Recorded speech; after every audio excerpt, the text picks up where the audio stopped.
الحمدللہ رب العالمین والصلاة والسلام على اشرف الانبیاء والمرسلین اما بعد فاعوذ باللہ من الشیطان الرجیم بسم اللہ الرحمن الرحیم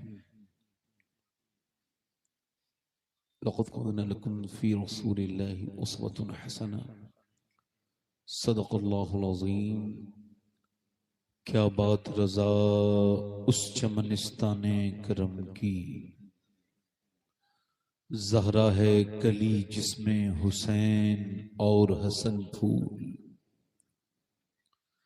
تیری سرکار میں لاتا ہے رضا اس کو شفیع، تیری سرکار میں لاتا ہے رضا اس کو شفیع جو میرا غوث ہے اور لاڈلا بیٹا تیرا. آئیے محبت کے ساتھ بارگاہ رسالت میں درود پاک کا نذرانہ عقیدت پیش کریں. سارا مجمع باواز بلند پڑھے اللہم صلی علی سیدنا، زور سے پڑھیے محمد معدن الجود والکرم بارک وسلم صلاۃ و سلام. بعد حمد و درود لائق احترام تعظیم تکریم ممبر شریف پر تشریف فرما میرے امامی کی زینت و رونق معزز علماء اہل سنت، معزز سامعین و سامعات، السلام علیکم ورحمۃ اللہ تعالی وبرکاتہ. وعلیکم السلام ورحمۃ اللہ. نعرہ تکبیر، نعرہ رسالت، مسلک اعلی حضرت، جشن آمد رسول حضور شاہ سید شبات میں شاداب قبلہ، علماء اہل سنت، مسلمانان اہل سنت، نعرہ رسالت. خیریت سے ہیں آپ لوگ؟ ایسے نہیں، یہ میں نے ایسے نہیں پوچھ لیا ہے. میں چاہتا ہوں کہ آج سے آپ اپنی عادتوں کو بدلیں.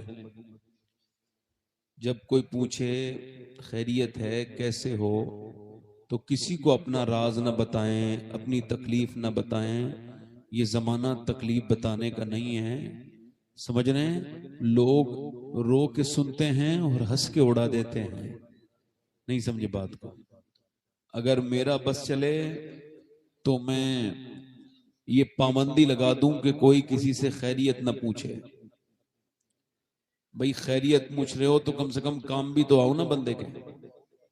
اب خیریت تو پوچھ رہے ہو، اس نے ادھر سے کہہ دیا تھوڑی پریشانی ہے، تھوڑی مجھے کسی چیز کی ضرورت ہے، تو اس سے بات کرنا بند کر دیا، اس کا نمبر بلاک کر دیا.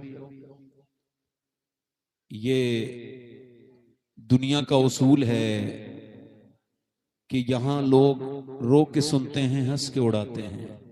سب کو اپنا حال نہ بتایا کرو ورنہ حالات خراب ہی رہیں گے.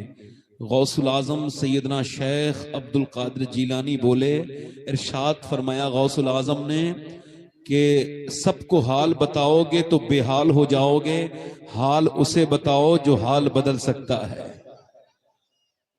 نہیں سمجھے بات؟ ہر پریشانی کے ساتھ آسانی ہے. کیسے؟ ساتھ، بعد نہیں، ساتھ.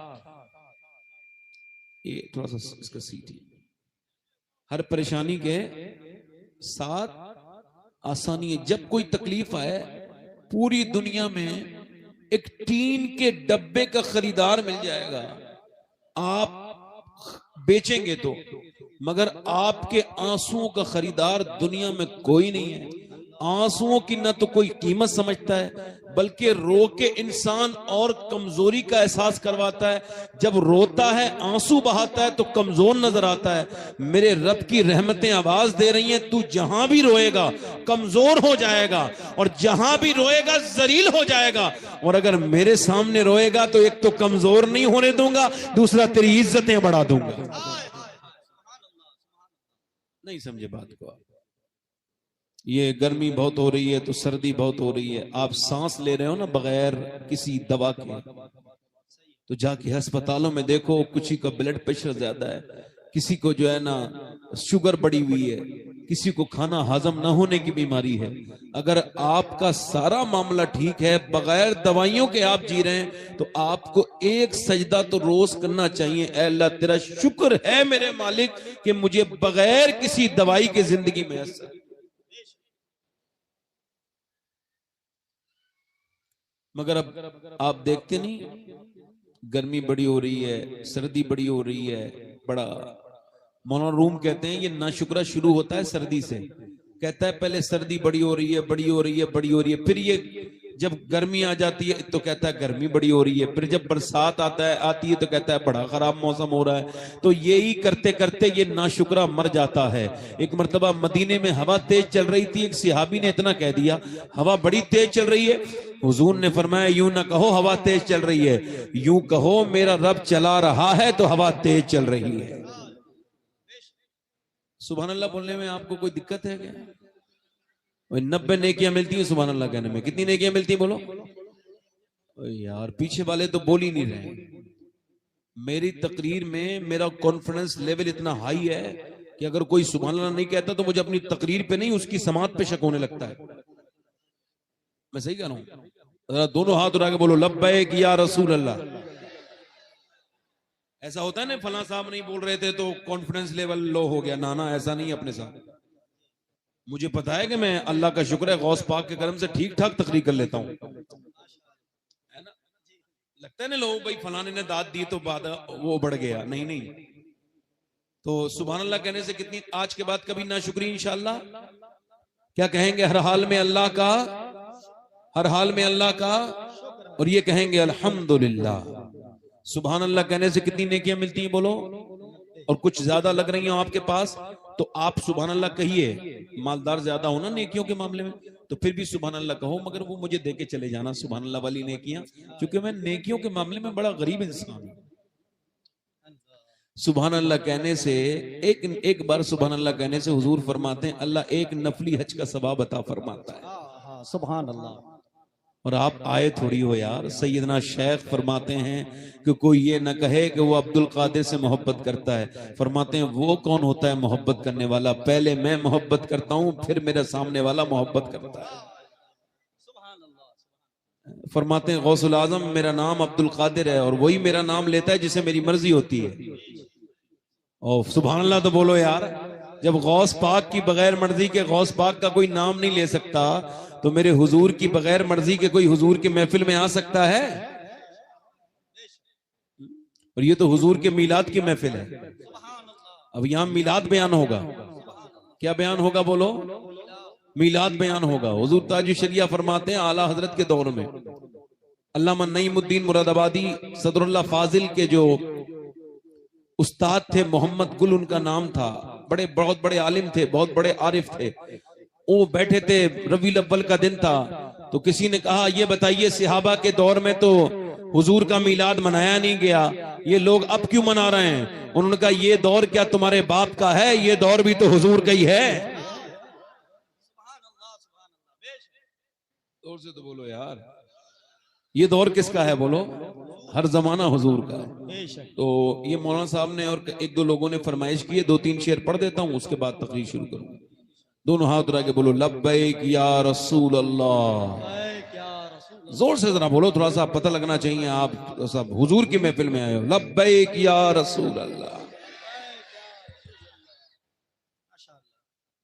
کیا بتاؤں کہ کیا مدینہ ہے، کیا بتاؤں کہ کیا مدینہ ہے، کیا بتاؤں کہ کیا مدینہ ہے،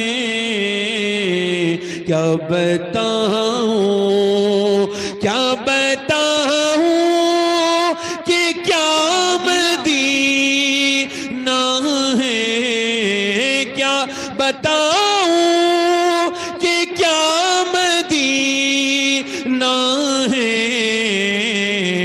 بس میرا اللہ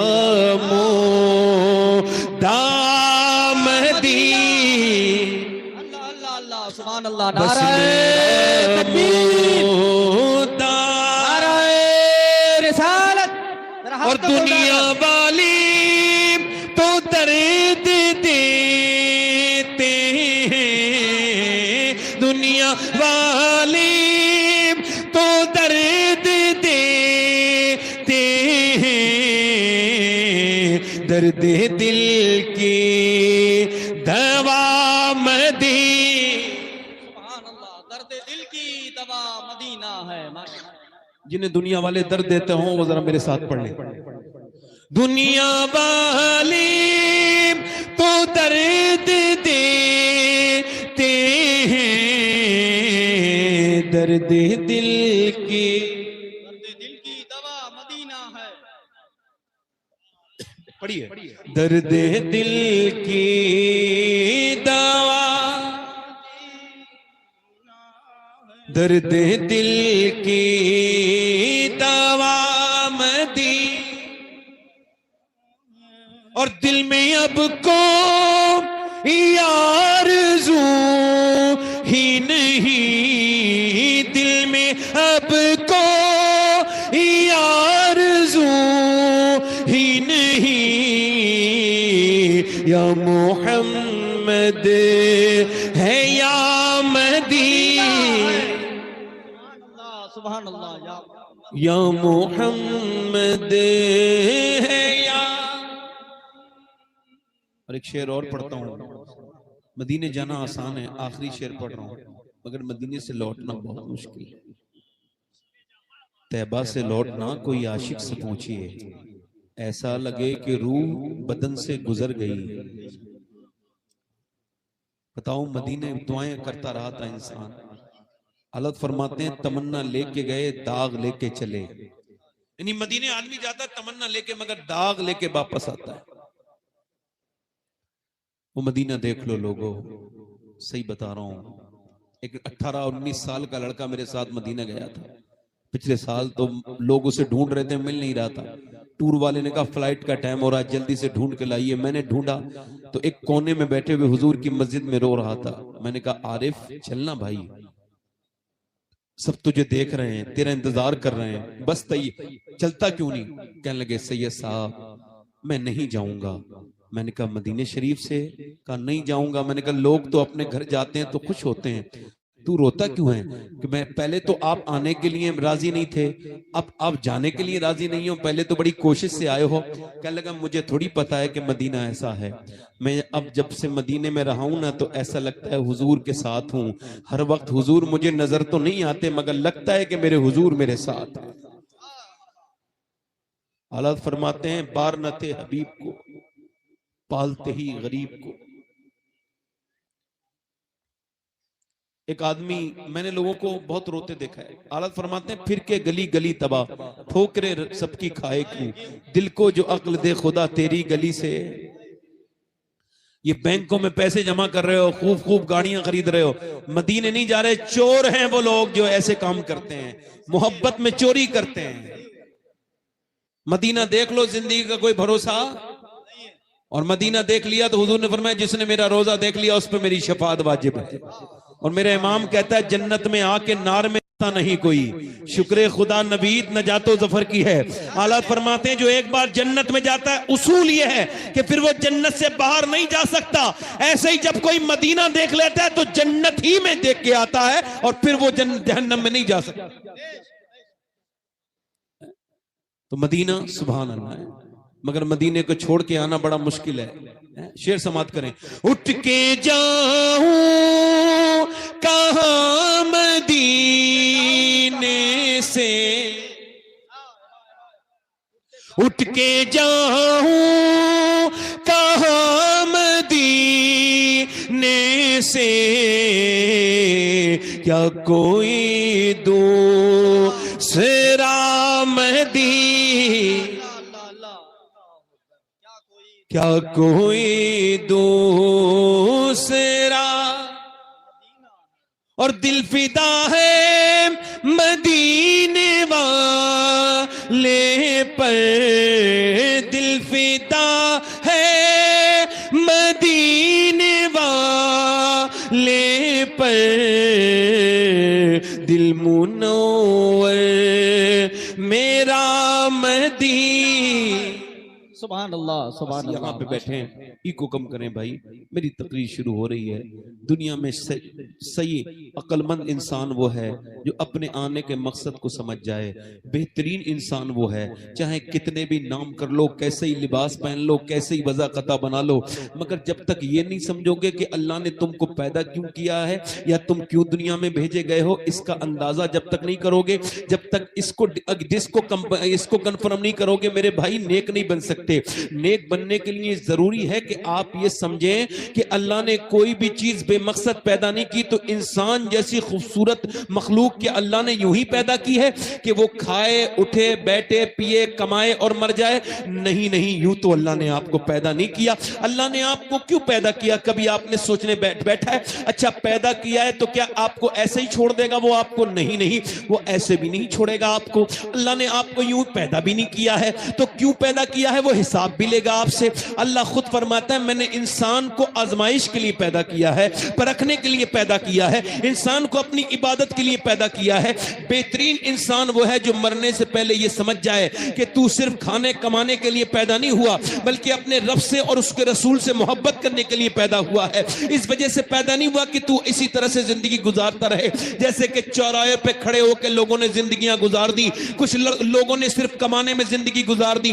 اکبر الہ آبادی نے کہا تھا کیا بتائیں دوست کیا کارے نمایاں کر گئے، کیا بتائیں دوست کیا کارے نمایاں کر گئے. ایم اے کیا، ڈگری لی، نوکری کی، پینشن لی اور مر گئے. یہ سب کرنے آیا تھا انسان؟ نہیں. انسان کو اللہ نے اس وجہ سے پیدا کیا تھا کہ وہ اس کی تخلیق کا مطلب سمجھے، اس وجہ سے کہ اللہ اس کا کون ہے، کون اس کا مالک ہے. اللہ نے مرد اور انسان کو، مرد اور عورت کو اسی وجہ سے پیدا کیا کہ وہ اپنے رب کو پہچان سکے. مگر انسان دنیا میں آ کے دھوکے میں لگ جاتا ہے.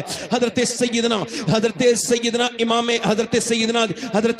عیسیٰ علیہ السلام کہتے ہیں ایک بوڑھا آدمی محنت کر رہا تھا مزدوری، اس کا ایکو کم کرو بھائی، محنت کر رہا تھا مزدوری، ایکو کم کرو بھائی، اور محنت مزدوری کر رہا تھا اور وہ پھاوڑا چلاتا تھا، اس کے ہاتھ میں کدال تھی. میں نے کہا یا اللہ بوڑھا ہے، اس کے دل سے زندگی کی امید چھین لے. اللہ کا کرم ہوا، اللہ کی فضل سے دعا قبول ہوئی. وہ آدمی نیچے بیٹھ گیا، سوچنے لگا اور کہنے لگا یار کیا تھوڑی سی عمر رہ گئی ہے، تھوڑی اللہ کا ذکر کر لیں. کیا یار یہ کدال ادال لگائے بیٹھے ہیں. اس کے بعد وہ ذکر میں لگ گیا، اللہ کا ذکر کرنے لگا. تھوڑی دیر کے بعد عیسیٰ نے دعا کی یا اللہ اسے زندگی کی امید واپس کر دے. اللہ نے پھر زندگی کی جب امید واپس کری تو کہنے لگا یار جینا ہے تو کچھ نہ کچھ تو کرنا ہی پڑے گا. پھر وہ اپنے کام میں لگ گیا. اس کا مطلب یہ ہے انسان جب تک اپنی موت کو نہیں سمجھے گا وہ نیک نہیں بن سکتا. اس کو یہ سمجھ نہیں آئے گا کہ سب کو موت آنے والی ہے. اللہ کے پیارے رسول علیہ السلام نے فرمایا ہر نماز کو آخری سمجھ کے پڑھو، ہر تقریر کو آخری سمجھ کے کرنا چاہیے. میں اپنی تقریر آخری سمجھ کے کرنے کی کوشش کروں گا کہ یہ میری آخری تقریر ہے. اور آپ یہ کوشش کیجئے گا کہ ہو سکتا ہے یہ بندہ جو تقریر کر کے جا رہا ہے اس کی کچھ باتوں پہ عمل کر لیں، یہ مر جائے. اور اگر میں ایسا سوچ سکتا ہوں تو یقین جانیے اس محفل میں کوئی ایسا انسان ضرور ہو سکتا ہے جو آخری تقریر سن رہا ہے، اس کے بعد کوئی تبلیغ نہیں سن پائے گا. اللہ کے پیارے رسول نے ایک جگہ فراغت حاصل کیا، حضور نے وضو کرنا ہے، ہر وقت وضو رہنا، باوضو رہنا یہ حضور کی سنت ہے. تھوڑا دور پانی ہے، حضور نے اس پانی سے تیمم کیا ہے، پانی سے وضو کرنا ہے، مگر سرکار نے مٹی سے تیمم کیا. حضرت امام غزالی نے حدیث کو احیاء العلوم کے دوسرے حصے میں لکھا اور حضرت عباس عرض کرتے ہیں یا رسول اللہ سامنے پانی موجود ہے اور یہ آپ نے تیمم کیا، پانی کے ہوتے ہوئے تیمم. حضور حکمت سمجھ نہیں آئی، حضور کی آنکھوں میں آنسو آ گئے. فرمایا اے میرے چچا مجھے پانی تک پہنچنے کی امید نہیں ہے اور میں اپنے رب کی بارگاہ میں بے وضو حاضر نہیں ہونا چاہتا. جو جس حال میں مرے گا اسی حال میں قیامت کے دن اٹھایا جائے گا. جو لڑکا گندی تصویریں دیکھتے ہوئے مرا ہے اگر وہ گندی تصویریں دیکھتے دیکھتے اٹھایا گیا تو پھر کیا ہوگا؟ بتاؤ میرے دوستو، کیا ایسی مننا چاہتے ہو؟ تمہارے پیغمبر تو یہ کہہ رہے ہیں کہ مجھے باوضو اللہ کی بارگاہ میں جاؤں گا، بے وضو حاضر نہیں ہونا چاہتا اللہ کی بارگاہ میں. تو کیا بغیر توبہ کرے جاتے ہو؟ کتنے لوگ ہسپتالوں میں گئے، کتنے لوگوں کو اسپتال بھی نہیں ملے، ایسے ہی اچانک ایکسیڈنٹ ہوئے، کیسے کیسے جوانوں کو موت نے آ لیا، کیسے کیسے اڑیل کڑیل جوان دنیا سے چلے گئے. ابھی کچھ دنوں پہلے جو ہے وہ اڑیسہ کی ایک ٹرین میں حادثہ ہوا, اس کے اندر 900 لوگ تقریباً مارے گئے, ان کے جسم کاٹ کاٹ کے نکالے گئے اور ان کے جسموں کو کاٹ کے نکالا گیا. جب بھوبنیشور کے ایمس ہاسپٹل میں ان کو رکھا گیا, ان کے ماں باپ ان کو تلاش کرنے کے لیے آئے تو کوئی ماں باپ تلاش نہیں کر پایا, پہچان ہی نہیں پائے. تقریباً 700 لاشیں بغیر پہچان کے ختم کر دی گئیں, چونکہ وہ کاٹ دی گئی تھی. ایسے حالات نہیں تھے کہ ان کو پہچانا جائے, ان کے ٹکڑے رکھے تھے, کون ٹکڑوں کو پہچانتا؟ ایک 700 لوگوں کے کوئی 2800-2900 ٹکڑوں کو کون پہچانتا؟ ماں نے اپنے بیٹے کو پہچان نہیں پائی. ایسا وقت بدلتا ہے, وقت کو وقت دو ورنہ وقت تم کو وقت نہیں دے گا. یاد رکھنا, جو وقت کو برباد کر رہا ہے ایک دن اسے وقت برباد کر دے گا. مولا علی کہتے ہیں یہ جو تو سانسیں لے رہا ہے نا, سانسیں, یہ تیری نظر میں سانسیں ہیں, میری نظر میں موت کی طرف بڑھتے ہوئے قدم ہیں. یعنی ایک سانس ایک قدم موت کی طرف, یعنی ایک سانس اور ایک قدم اندھیری قبر کی طرف, یعنی ایک سانس اور ایک منزل قبر کی طرف. اس پڑوسی ملک میں ایک سنگنگ کمپٹیشن میں ایک 16 سال کے لڑکے نے پہلی پوزیشن حاصل کی اور اس نے 16 سال کی عمر میں مرسڈیز جیتی, یعنی 1 کروڑ کی کار. اس کے بعد اس نے اور بھی دنیا کے اس نے بہت سے کمپٹیشن اس نے جو ہے وہ ویریفائی کیے اور اس نے بڑی گاڑیاں خریدی. اس نے ایک شہر میں ایک اپنا گھر بنایا, دوسرے شہر میں دوسرا بنگلہ بنایا, مگر 19 سال کی عمر میں اس کی شادی ہو گئی اور پھر 21 سال کی عمر میں پتہ لگا کہ دونوں گردے فیل ہو گئے ہیں. اچانک گاتے گاتے گر گیا, دونوں گردے فیل ہو گئے. اب اس کو ڈائلسس ہونے لگا. کل تک اس کا دروازہ کوئی اور کھولتا تھا, کل تک جب اس کا یہ ٹیلی فون نہیں اٹھاتا تھا, تاریخیں کوئی اور لکھتا تھا, مگر آج یہ لوگوں کو ٹیلی فون کر رہا ہے, کوئی اس کا ٹیلی فون نہیں اٹھا رہا ہے. اس کا ایک گھر بکا, دوسرا گھر بکا, اس کے بھائی نے اس کو اپنا گردہ دیا مگر اس میں بھی انفیکشن ہوا, کام نہ کر سکا, سکسیس نہ ہو پایا. خیر اس کا بھائی نے اپنا کام کر دیا مگر یہ اپنی گھر بیچ دی, اپنی گاڑیاں بیچ دی, یہاں تک کہ جس کے پاس نوٹوں کا انبار تھا وہ کچھ دنوں کے بعد پیسے سے ترس گیا. اس نے لوگوں سے پیسے مانگے, کسی نے اس کو پیسہ نہیں دیا. کل تک جس کے آگے پیچھے شور مچتا تھا آج اس سے کوئی بات کرنے کے لیے بھی تیار نہیں ہے. وقت سے ڈرا کرو, وقت بڑا دھنوان ہے. وقت جب اپنا مزاج بدلتا ہے تو سارے حالات بدل کے رکھ دیتا ہے. اپنی شہرتوں پر تکبر مت کرنا. کتنی تقریر کرنے والوں کی قبروں پہ کوئی فاتحہ پڑھنے والا نہیں ہے. کتنے پیر مر گئے, ان کی قبروں پہ کوئی فاتحہ پڑھنے والا نہیں. کتنے لوگ مر گئے, بڑے انسان. ذرا غور تو کرو, اس کے انتقال کا وقت قریب آیا, اس نے سوشل میڈیا پر بھیک مانگا. جو بھیک مانگتا تھا کوئی میرے علاج کے لیے, مگر کچھ سال ہی زندہ رہا. 23 سال کی عمر میں اس کا نام اسد تھا. انتقال کے قریب تھا, بچوں کے سر پہ ہاتھ پھیر رہا تھا, 2 بچے. کسی نے کہا کوئی افسوس ہے؟ کہاں, ایک تو افسوس بہت بڑا یہ ہے کہ اپنے بچوں کو اپنے جیتے جی یتیم دیکھ رہا ہوں. میرے بچے مجھے جیتے جی یتیم نظر آنے لگے, میں وہ باپ ہوں. اور دوسرا میرے ساتھ افسوس یہ ہے, میں نے دوسرے ملکوں میں جا کے بڑے گانے گائے, بڑے لوگوں کی داد وصولی, لوگوں کو خوش کرنے کے لیے, مگر آج میں نے عیاشیاں کی, میں نے بڑی شرابیں پی, عیاشیاں کی, میں نے بڑے گانے گائے لوگوں کو راضی کرنے کے لیے. کاش میں نے جتنا لوگوں کو راضی کرنا چاہا, اگر اتنا آمنہ کے لال کی نعتیں پڑھ دی ہوتی تو میرا یہ حال نہ ہوتا. اگر آمنہ کے لال پر میں نے درود و سلام پڑھا ہوتا یہ حال نہ ہوتا. وہ مر گیا, نہ جانے کتنے نوجوانوں کو موت نے آ لیا. وہ سمجھتے تھے کہ بوڑھے ہو کے مریں گے, مگر آ گئی موت اور لے گئی موت, اور چھوڑے گی نہیں کسی کو نہیں چھوڑے گی. حضرت امام حسن بصری کہتے ہیں میرا ایک حافظ مرید تھا, سب سے بہترین ٹناٹن پکا حافظ بصرہ کا. میرے پاس آ کے بولا حضور میں برباد ہو گیا. میں نے کہا کیا ہوا؟ کہ لگا حضور میں کہیں کا نہ بچا. کیا ہوا؟ کل ایک لڑکی کا پیچھا کر رہا تھا, اس سے مجھے محبت ہو گئی تھی. اس نے مجھے پلٹ کے دیکھا اور کہا تجھ کو شرم نہیں آتی, مسلمان ہو کے, حافظ قرآن ہو کے ایک مسلمان لڑکی کا پیچھا کرتا ہے؟ مسلمانوں کا تو یہ کام نہیں. اللہ نے تجھے اس وجہ سے جوان کیا ہے تو لڑکیوں کا جن نکلنا دشوار کرے. اللہ نے تجھے عورتوں سے محبت کرنے کے لیے پیدا کیا ہے. ارے تیرے نبی کی سنت یہ ہے کہ ایک عورت آئی غیر مسلم, اس کے سر پہ دوپٹہ نہیں تھا. اللہ کے نبی نے فرمایا سلمان فارسی میری چادر اس کے سر پہ رکھ دے. عرض کرتے ہیں یا رسول اللہ مسلمان کی بیٹی نہیں کافر کی بیٹی ہے. فرمایا ہے تو کسی کی بیٹی, تو اس کا سر ڈھک دے, اللہ تیرے گناہوں کو ڈھک دے گا, اللہ تیرے گناہوں کو ڈھک دے گا.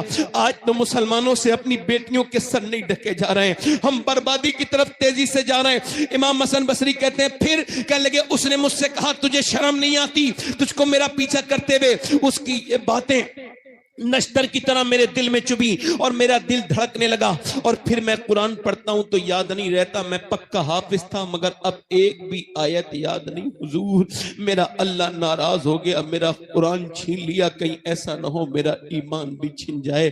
میرے لیے دعا کر دیں, میرے لیے دعا کر دیں. امام حسن بصری پہلے تو بہت روئے, پھر لوگوں سے کہا لوگوں توبہ کر لو. میں نے اب تک جتنے لوگ بے ایمان ہوتے مرتے دیکھا ہے, جتنے لوگوں کو برا خاتمہ ہوتے دیکھا ہے, ان سب کی خطا یہی تھی کہ وہ نگاہوں کے پاک نہیں تھے, وہ نگاہوں کے چور تھے, بد نگاہی کیا کرتے تھے, انہیں نفس نے برباد کر دیا تھا.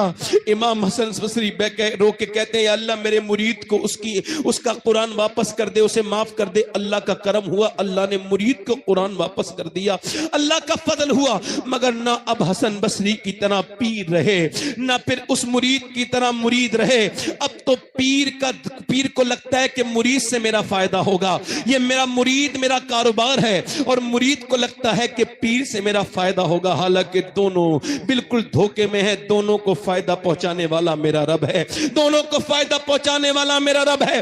مگر نوجوانوں میں تم سے پوچھتا ہوں, پہلے لوگ کہتے تھے کہ اللہ کے رسول کا دیدار ہوا, لوگ مذاق اڑاتے تھے یہ جھوٹ بول رہا ہے. مگر میں 5 سال سے دیکھ رہا ہوں, آج تک مجھے 5 سال سے مجھ سے کسی نے نہیں کہا حضور کا دیدار ہوا, نہیں ہوا مجھے. کیوں؟ میں نے ایک بزرگ سے پوچھا اب لوگ کیوں نہیں کہتے؟ کہنے لگے پہلے لوگوں کو ہوتا تھا تو کہتے تھے, اب کیوں نہیں کہتے؟ کہنے لگے اب موبائل آ گیا, اتنی گندی آنکھیں ہو گئی لوگوں کی کہ حضور کے لائق ان کی آنکھیں نہیں بچی ہیں, وہ کیسے حضور کو دیکھیں گے. میں ابھی 20-22 دن پہلے مدینہ شریف میں تھا, تو میں گنبد خضرا کو جب میں نے دیکھا جا کے, تو میں نے کچھ دیر کے بعد دیکھا, ایک صاحب بولے اتنی دیر ہو گئی دیکھ کیوں نہیں رہے گنبد خضرا کو؟ میں نے کہا میری آنکھیں ابھی بڑی گندی ہیں, تھوڑا آنسوؤں سے دھو لوں پھر حضور کے روزے کو دیکھوں گا. مرتے ہی قبر میں جانا ہے, بتاؤ مرتے ہی قبر میں جانا ہے, قبر میں حضور کا دیدار ہوگا. بتاؤ اگر یہی گندی آنکھیں لے کے گئے تو کیا انہی آنکھوں سے دیکھو گے جس سے گندی فلمیں دیکھتے ہو حضور کو دیکھ پاؤ گے؟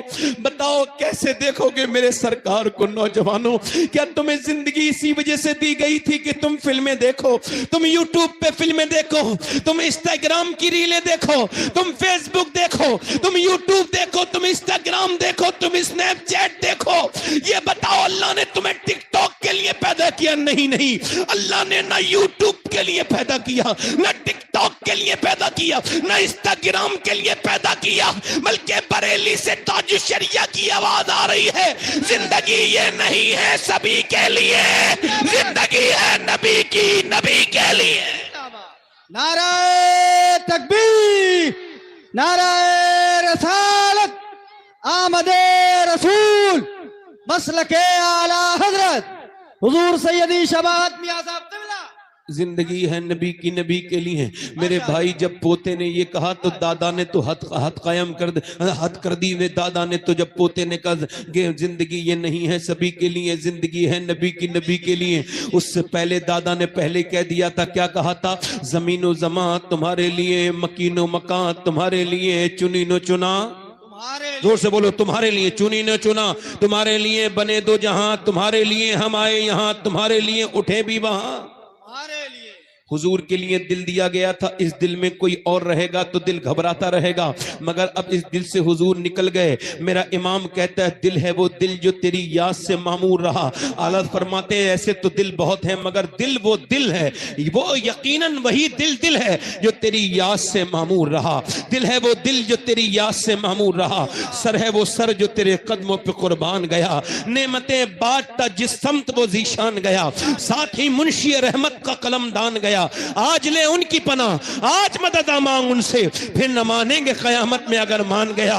اے میرے دوست آجا اس محفل میں میلاد میں اپنی زندگی کا مقصد سمجھ کہ تیرے نبی نے تجھ کو کیا لے کر کے تشریف لے کر کے آئے۔ میرے نبی ایک تو اعلیٰ حضرت کے ایک شعر کی تشریح کرنا چاہوں گا اپنے ذوق کے اعتبار سے، حالانکہ میری اوقات اتنی نہیں کہ اعلیٰ حضرت کے شعر کی میں تشریح کروں، مگر اپنے ذوق کے اعتبار سے، اپنی حیثیت کے اعتبار سے ایک شعر پڑھتا ہوں اعلیٰ حضرت کا۔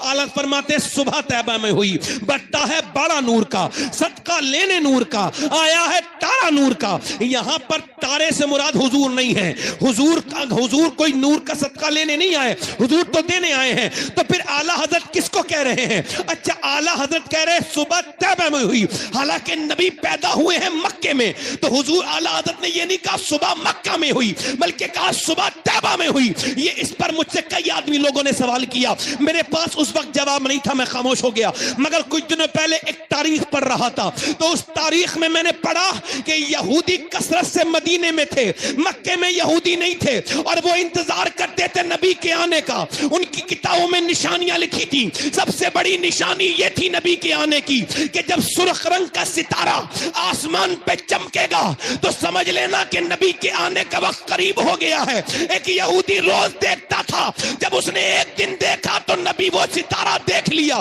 ایک سرخ ستارہ چمک رہا تھا، اس سے اچھا ستارہ اس نے کبھی دیکھا نہیں۔ وہ چیخ پڑا نبی کے آنے کا وقت ہو گیا۔ اس نے مدینے کے لوگوں سے پوچھا کہ مدینے میں کوئی بچہ پیدا ہوا ہے، ہونے والا ہے؟ کہ مدینے میں تو کوئی بچہ نہیں، مگر سنا ہے کہ عبد المطلب کے یہاں پر مکے میں عبداللہ کا کوئی بیٹا دنیا میں تشریف لانے والا ہے۔ وہ بولا وہ کوئی عبداللہ کا بیٹا نہیں ہے، وہ تو سارے نبیوں کا سردار ہے۔ زندہ باد زندہ باد سرکار کی صبح طیبہ میں ہوئی، ماشاءاللہ ماشاءاللہ صبح طیبہ میں ہوئی، بولو جلدی بولو، صبح طیبہ میں ہوئی، جلدی بولو۔ بٹتا ہے باڑا، بٹتا ہے باڑا، یعنی صبح طیبہ میں ہوئی، بٹتا ہے باڑا نور کا، صدقہ لینے نور کا، آیا ہے تارا نور کا، میں گدا تو بادشاہ بھر دے پیا۔ بابا بھائی جان ایک بار میں دے دو اتنی ثواب ملے گی، میں ایسے نہیں ہوگا تو جاؤ میرے بھائی، معاف کرنا، میں آپ کے پیسوں کے لائق نہیں۔ زور سے بولو سبحان اللہ، دل لگا کے بولو، مسکرا کے بولو۔ ہاں بس آپ کی بشک اللہ تعالیٰ آپ کو جزائے خیر عطا فرمائے، اللہ آپ کو خوب برکت دے بھائی، خوب رحمتیں عطا فرمائے۔ مسکرا کے بولو صبح طیبہ میں ہی بڑھتا ہے بڑا۔ محبت ہے، حضور سے محبت کے طریقے ہیں اپنے اپنے، کسی کو برا نہ سمجھو، کیا پتا کس کے دل میں حضور کی کتنی محبت ہے۔ مسکرا کے بولو سبحان اللہ، دل لگا کے بولو۔ اب میں کیا عرض کر رہا تھا، میری بات دھیان سے سنیے گا، اگر آپ میری بات کو دھیان سے سنو گے تو میرے لیے اس سے بڑا انعام کوئی نہیں ہو سکتا، کیونکہ آپ سنو گے تو دل میں کوئی اثر بھی ہوگا نا۔ حضور تشریف لائے ہیں، ادھر دیکھو، حضور جب تشریف لائے، جب سرکار تشریف نہیں لائے تھے تو اندھیرا تھا، تشریف لائے تو اجالا، بولو اجالا، مگر آج پھر اندھیرا محسوس ہوتا ہے۔ آج بھی حضور کی تعلیمات کی ضرورت لوگوں کو، حضور کی تعلیمات کی ضرورت لوگوں کو، ہم سب کو ہے۔ اچھا حضور تشریف لائیں، کتنی تاریخ کو تشریف لائیں؟ 12 ربیع الاول کو، زور سے تو بولو حضور۔ اچھا ایک بات بتاؤ، خوشی کون مناتا ہے؟ جس گھر میں بچہ پیدا ہو وہ خوشی مناتا ہے یا پڑوسی مناتا ہے؟ جلدی بولو، کون مناتا ہے؟ ارے جس کا بیٹا آئے گا وہ خوشی منائے گا، جس کا پوتا آئے گا وہ خوشی منائے گا، جس بہن کا بھانجا آئے گا وہ خوشی منائے گا، جس ماموں کا بھانجا آئے گا وہ خوشی منائے گا، جس کا آتا ہے وہی خوشی مناتا ہے۔ بالکل صاف ہے، ہمارا نبی آیا ہے، ہم خوشی منا رہے ہیں، تمہارا آیا ہوتا تم بھی منا رہے۔ زندہ باد زندہ باد، نعرہ تکبیر، نعرہ رسالت، جشن آمد رسول۔ ابے جس کا آیا وہی تو خوشی منائے گا نا، ہمارا آیا ہے، سبحان اللہ، زور سے بولو سبحان اللہ۔ سب سے اولا وہ اعلیٰ ہمارا نبی، سب سے بالا وہ بالا جلدی بولو سب سے بالا وہ بالا ہمارا نبی. کیا خبر کتنے تارے کھلے چھپ گئے پر نہ ڈوبے نہ ڈوبا ہمارا نبی. کون بدلی رسولوں کی ہوتی رہی چاند بدلی کا نکلا ہمارا نبی. کون دیتا ہے دینے کو منہ چاہیے دینے والا ہے سچا ہمارا نبی. تم کہتے ہو نبی ہماری طرح ہے. نبی کو تو پتھر سلام کرتے تھے, حضور کو پیڑ سلام کرتے تھے, تمہیں تو تمہاری بیوی سلام کرنے کے لیے تیار نہیں. تم حضور کے بارے میں بات کرتے ہو حضور تمہاری طرح ہے. ارے تمہاری تو اوقات کیا. اگر تم یہ کہو گے میرے نبی یوسف کی طرح تھے تو ہم نہیں مانیں گے. یوسف الگ ہیں میرے نبی الگ ہیں. ہمارا عقیدہ یہ ہے خلق سے اولیاء, اولیاء سے رسول اور رسولوں سے اعلیٰ ہمارا نبی. زندہ باد زندہ باد زندہ باد زندہ باد. رسولوں سے اعلیٰ. ہمارا نبی جلدی بولو رسولوں سے اعلیٰ. اچھا حضور کی کوئی لیڈی ڈاکٹر بھی تو ہوگی نا سرکار کی. سرکار کی لیڈی ڈاکٹر ہے, اس کا نام ہے سیدہ شفا. کیا نام ہے بولو سیدہ شفا. اور اس کے بیٹے کا نام ہے عبد الرحمن ابن عوف کی والدہ سیدہ شفا. یہ حضور کی لیڈی ڈاکٹر ہے. یہ دائی ہے سرکار کی. یہ بیان کرتی ہیں سیدہ شفا بیان کرتی ہیں کہ میرا کام تھا بچوں کی ڈیلیوری کے وقت میں بیٹھنا. یعنی وہ دائی تھی. کہتی پہلے بچہ باہر آتا تھا, پہلے گندگی باہر آتی تھی, پھر اس کے بعد بدبو باہر آتی تھی, پھر ماں کے پیٹ سے بچہ آتا ہے, اس کے بعد پھر نال کاٹی جاتی ہے بچے کی, پھر بچے کو نہلایا جاتا ہے, پھر ماں کی گود میں دیا جاتا ہے. کتنے سٹیپ ہیں. پہلے بچے کو نہلایا جائے گا, نال کاٹی جائے گی, گندگی باہر کو آئے گی. جتنے بچے آتے تھے اور آئیں گے سب کا طریقہ یہی ہے. مگر جب میرے نبی تشریف لائے تو شفا کہتی ہے وہ پہلا بچہ تھا, جب وہ آئے تو پورے کمرے میں نور ہی نور ہو گیا. ان کے آتے ہی پورا کمرہ مہکنے لگا. اور نبی پاک تشریف لائے, نال کٹی ہوئی تھی اور نہائے ہوئے تھے.